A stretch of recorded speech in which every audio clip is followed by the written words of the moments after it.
Hey, welcome to this week's video. You know, that Courtney, she's a funny one. She said to me, I've got a challenge for you. Why don't you try putting on all your makeup with no tools, meaning no brushes, no sponges, no nothing, using only the digits. I'm like, girl, we're going old school. That's how we used to do it back in the day. She said, I mean everything. You can't even do the NYX brow lift and snatch because technically that's a brush. So you got to do a pencil. I said, okay, I'm up for the challenge. So here's what we're going to do. This is the end of the day with a full face of makeup on from work that was put on at 5 o'clock in the morning. And I thought, oh, I can play this easy. I can play it safe. I can just do the BB or the CC cream, the dewy natural look, cream blush, call it a day. No, I'm going to do it with matte makeup that I wear at work. And I'm going to try my best to recreate the look that I have on now using only these guys. Let's remove the face. Hands are clean. I've got some good wipes for good measure, and away we go.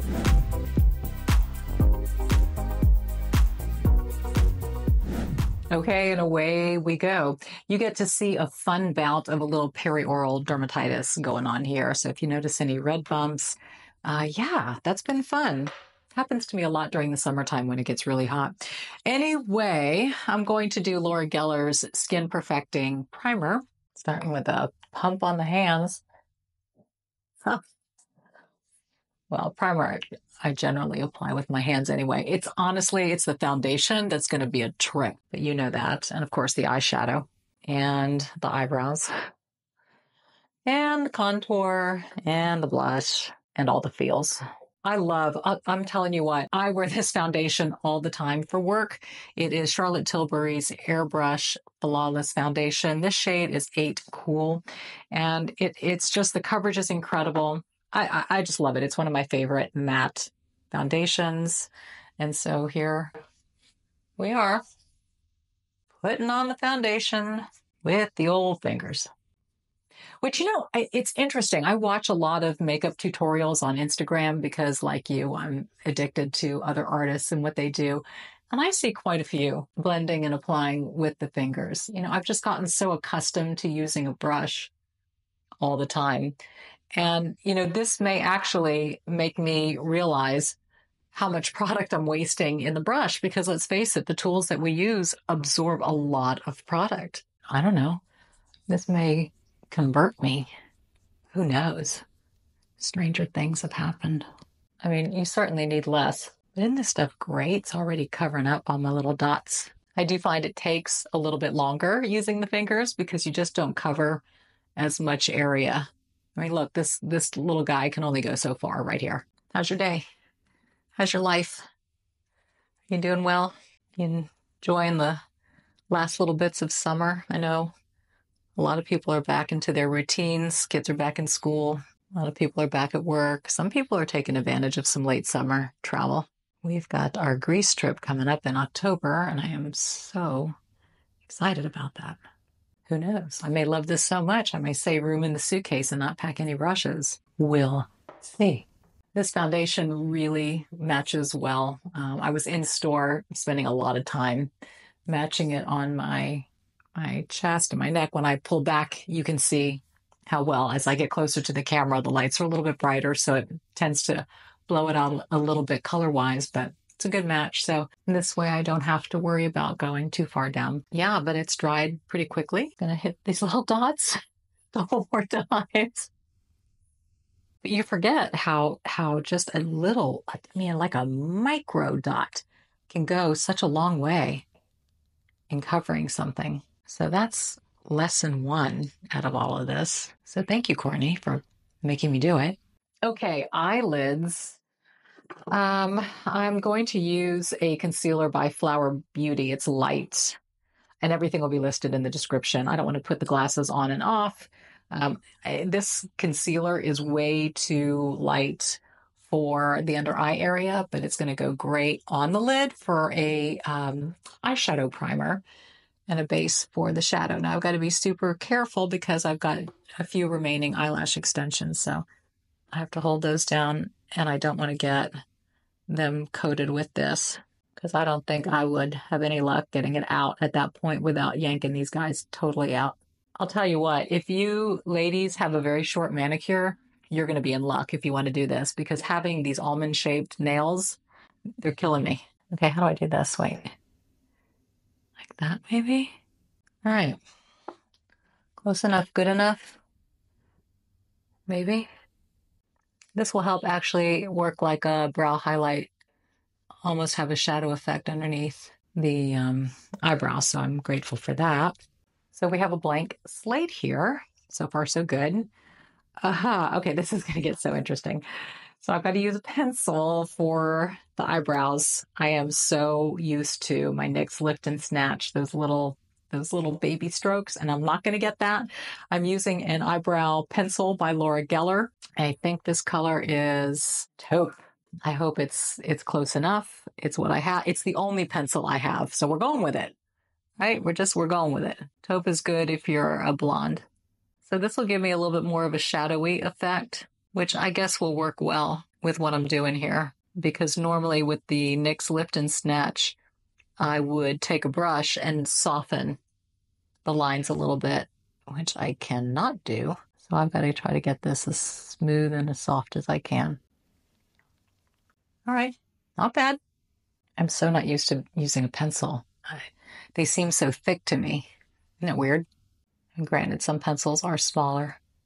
This is a little bit more angled. This gives me a little bit more of the shadow box brow, which I'm not quite accustomed to, but it's better than no fill. All right. What do we think? Is it all right? Okay. I mean, it's soft. It does the job. We're good.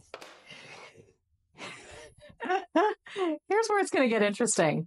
All right. So I thought I could do either a cream shadow. If I had a cream shadow, I don't. I do have a couple of stick shadows, and I will use this sometimes in the summer if I'm, at poolside, beachside, whatever, and I want a little bit of a look and I don't want to worry about it, and it's waterproof, smudge proof. So these are by Laura Mercier, one in cobblestone and the other in plum. Okay, those are my colors right there. I'm going to try with cobblestone first. It's kind of a khaki green color. Let's see how I do this. I'm just not 100% sure. I'm just going to tap it on my lid. I'm going to go light and then maybe use my pinky, right? Yeah, to go soft. Okay, so now I can carry it up into the crease a little. It's a little more challenging. See, and I can't get all the way in because this nail, this is like a roadblock right here.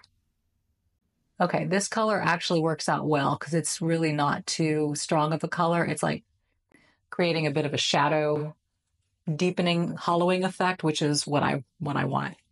So yay, that's a win. Okay. So I know I can go there. I can go there. And the pinky's going to go there. Why do we open our mouths when we put on eye makeup? What is that? Has anybody figured out that phenomena? Does it stretch our eyelids? Do we think that's what it's doing? I literally cannot keep my mouth closed when I put on eye makeup. Can you? I struggle. There, I'm gonna force myself. It's very counterintuitive. I feel I'm making progress.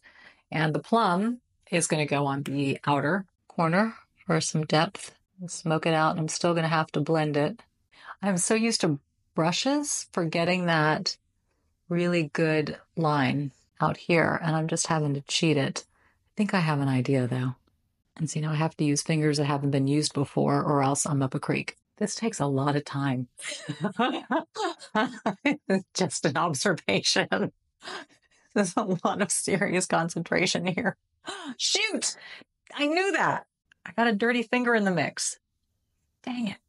I don't know which one of you guys I can trust. Fingers.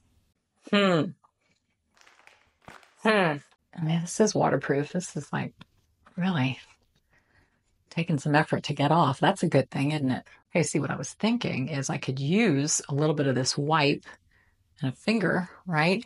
To kind of get that, because I haven't put concealer on yet. Yeah. To kind of clean that eyeshadow look up. Okay. Doable. I forgot an eyeliner. Hold on. It too has to be a pencil. This is NYX Epic Wear Black. I'm just going to come from underneath, little flick out.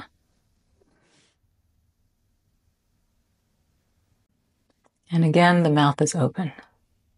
Have I been doing that for 10 years and no one has told me? And why am I just having that epiphany? So this would be a time for mascara, except these guys are hanging on for dear life. So I will not do a thing to them. Though I feel like I need a little liner out here because my lashes are sparse. Okay. Tarte Shape Tape Double Duty. Love me some Shape Tape.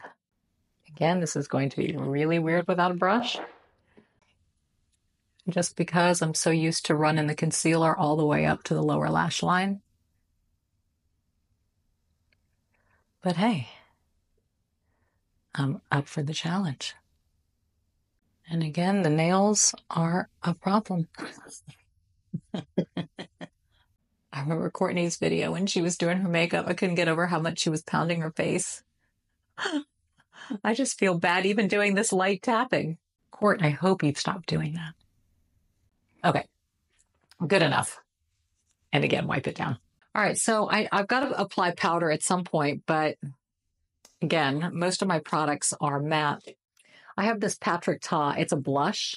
So here's what I'm going to do. There's a cream and a powder. I don't have a cream contour. This is already dried to a bit of a matte finish. So I'm going to try this cream blush. I'm going to see the texture on it and try to do it sort of where I would do my blush and my contour. Kind of in here. And I'm going to try to maybe meld that with the foundation before I put on powder. Okay, that's working. Just for a little something. Try to warm up around the forehead. Just feel like it gave a little bit of definition here on the sides. So my face isn't reading so flat. Okay. Now time for a little bit of powder. Laura Mercier Translucent Loose applied with a puff. A little puff, or a big puff really, if you ask me.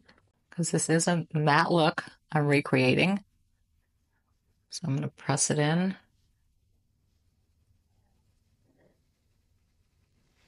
Mainly concentrating on the center part of my face, you know, where you tend to get more oily. And then just out. Okay, but I can still see some of that blush contour there, which is good. So now it might get a little interesting. I'm going to go back to that Patrick Ta and I'm going to try the powder using a different finger. Okay, so there's the powder. And now I'm going to run this a little bit higher on my cheek and really just carefully go in. Because you've got to, I mean, you know, I run the risk of getting super splotchy if I get too much powder on my finger and then get that on my face. But I do like the blush to ride up a little bit higher. It seems to be working fine. Okay, I'm feeling like the hard part's like practically done. In fact, it is. Okay, that's good enough. Wee! Okay. I've got a little highlight stick. Who is this by? I don't know you. Who are you? Oh, Vapor Moonlight. Interesting product. Check this out. Vapor Moonlight. It's a highlighter. So I'm going to go a little bit above the lip. Actually, funny enough, easier to use the finger. Okay. And I'm going to round it off with NYX Nude Truffle lip pencil, my favorite. And I always use my fingers when I apply this lip pencil. And I go right underneath that highlight that I just did on my lip. Okay, blend. Charlotte Tilbury Angel Alessandra, one of my favorite peachy tans ever. And Gentry Kelly My Two Cents lip gloss. And that's part of the Dominique Be Blessed lip bundle that I put on top of the lipstick. Okay. Well, I have a full face of makeup that was just applied by my fingers. I feel like I'm just struggling more with these crazy lashes that are falling out. But the rest of the makeup, shockingly, turned out pretty decent. I mean, you know, it's not perfection, by no means. You know, I mean, I can see like, you know, some parts of the eyeshadow a little splotchy, but not bad, right? Secret, wipe your fingers in between everything, because the temptation is going to be to start using different fingers for different things, and then you're in a pickle. So, Court, how did I do? You can do maybe the before and the after of both looks. I mean, granted, the colors were a little bit different, but still, I mean, you can kind of tell technique, right? Did one work? Was this horrific? Not using any beauty tools whatsoever. You know what? Let's not forget. Sometimes our best beauty tools are right here. Have you ever seen artists who don't use brushes, and oftentimes they'll use their fingers, nails, and whatnot to spread paint and material around. And it can be so beautiful and artistic because these are, and I think oftentimes we forget how wonderful our hands can work in our lives, you know, to be the hand and feet, as they say, for yourself and for others. So today I was the hands. I will not be doing anything with my feet. And Courtney, I thank you for the challenge. Challenge accepted. If you want to do it too, have fun. Like I always say, be a girl in your bathroom, play, enjoy the creativity. You never know, you may learn, you may discover something new about you, your products, and your technique. But this has been a blast. In the comments below is where I get to see your ideas and your thoughts for future videos. So go ahead and leave them there, por favor. Don't forget to subscribe to my channel, by the way. We are so close to 2 million subscribers. Wow, y'all are amazing, amazing. It's been a 10-year journey, just crossed the 10-year mark a couple of weeks ago, and I'm just so grateful. My gosh, I'm so grateful. So thank you for those of you who have subscribed. For those of you who haven't, it's free. All you do is hit that little red button, click, and you'll be notified via email when I release a video, which is Thursday for tutorials, and then on Monday for my Over 50 and Flourishing podcast. So hope you're enjoying the content. I love having you here. Grateful for you. Have a blessed week, and I will see you next time. Challenge me, why don't you?